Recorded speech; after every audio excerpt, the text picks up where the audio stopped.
Okay, welcome back. Let's keep going with this example, finding the equation of the curve. So for the amplitude from the center to the top, that's a distance of 2. The period, you can go from bottom to bottom on this one. So from that point to that point, that horizontal distance looks like it is 6 pi.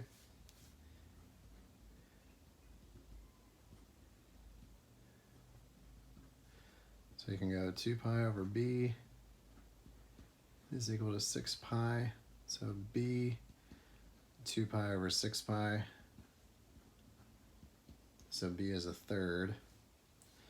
And again, it's not the origin, so we're going to work with cosine, but it's upside down. Normally, cosine hits the y-axis at its maximum.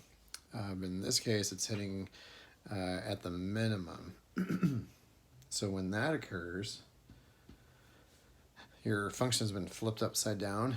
So that means there's a negative sitting out in front of your function. So it's a negative 2 times cosine of x over 3, or 1/3 x, either way. Excuse me. Okay, let's look at this one. A little bit different because we've thrown in an extra curveball for you. So the center is no longer at 0. The center is actually at 2. So the distance from the center, so from 2 to the top, so from 2 to 6, that is going to be 4. So that's your amplitude. Your period, top to top, bottom to bottom, either way.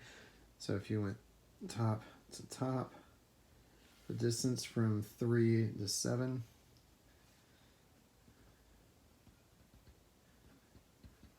is also 4.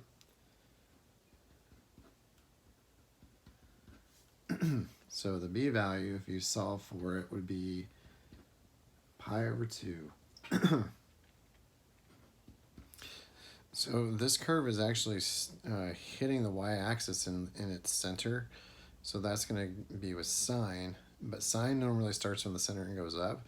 This is starting at the center and going down. So that makes the function negative. So negative 4 sine of pi x over 2. Now if we just left it, it wouldn't actually be this curve, because this equation would go with something that actually hits the origin. But it's not. The whole graph has been shifted up by 2. So when you move a graph up or down, that means you've added or subtracted a constant at the end. So we've moved it up by 2. So plus 2. Okay, example 3.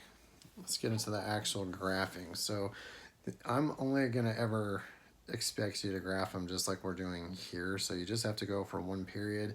I know a lot of teachers teach it where you have to graph it over 2. To me, that's a little unnecessary. If you want to graph 2 periods, that's totally fine, but I'm only ever going to ask you to draw 1. Okay, so let's give it a shot. So y equals sine of x over 2. So we need to identify 2 things from when you're graphing trig functions for sines and cosines. One is your amplitude, or the a value, which in this case is 1, and also the period. Because the period is going to give us the length of the curve that we're actually going to draw. So the period is 2 pi over b. Well, the b value is whatever's been multiplied to the x. So in our case, that is 1/2. So if you simplified it, the period is going to be 4 pi.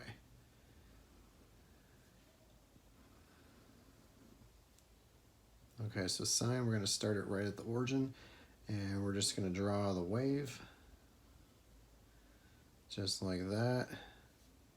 So the period tells you like the length from where you started to the finish. So you started at 0, so the whole length is going to be 4 pi. And then sine's kind of neat because this intercept right here is right in the middle. So what is in between 0 and 4 pi? 2 pi. And then you're bouncing in between 1 and -1. So for your trig functions for sine and cosine, this is all you would ever have to draw. You can input more stuff into it if you totally wanted to, but you don't have to. Okay, let's try it again with this. So in our case, a is going to be 1. The period, 2 pi over the b, which is 2. So our period is pi.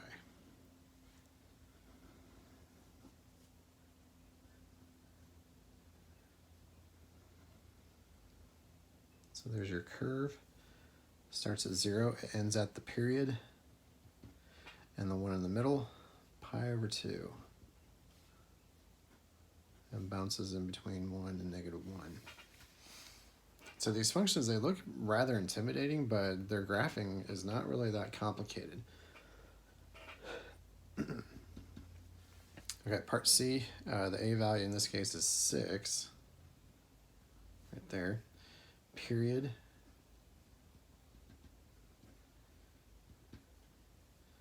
We're taking 2 pi and dividing it by b. Well, the b is pi over 4. So if you simplify this down, that's going to turn into 8.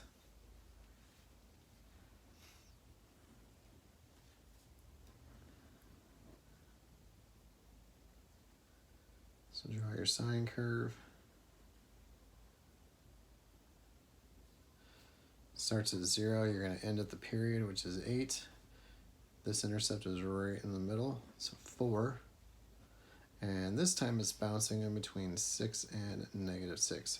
Now if you notice, all 3 curves look exactly the same, but it's all about how you label it. So nothing's to scale. You can try to put it into scale if you want to, but you don't have to. You can just do it like this. Keep it easy, keep it simple. Let's not make it complicated. I say that as we go into example D.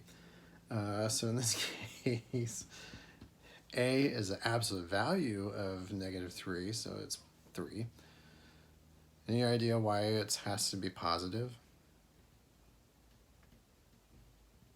Well, that's because it's a distance, and distance is always positive. Same for the period. So your amplitude and your period are never negative.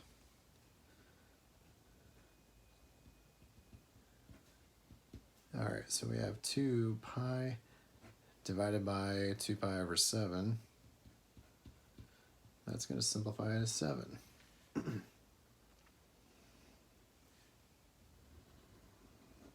So the negative, that's going to do the same thing as it did before. It's going to flip the graph upside down. Just like that. Starts at 0, ends at the period. So this is right in the middle, so that would be 7 over 2. And some of you are now asking, can I use the decimal? Like, yes, you can use the decimal, but I am not one that likes decimals. I'm an exact mathematician here, so fractions are like I prefer. I won't mark it wrong if you use the decimal, but decimals. Your calculus teachers won't like decimals either, so just FYI. Okay, and then your amplitude is, or bounces in between 3 and -3. Okay, so there's 4 sine curves. Didn't take that long to do. So let's stop the video here, and then in the next one we'll look at some cosine curves.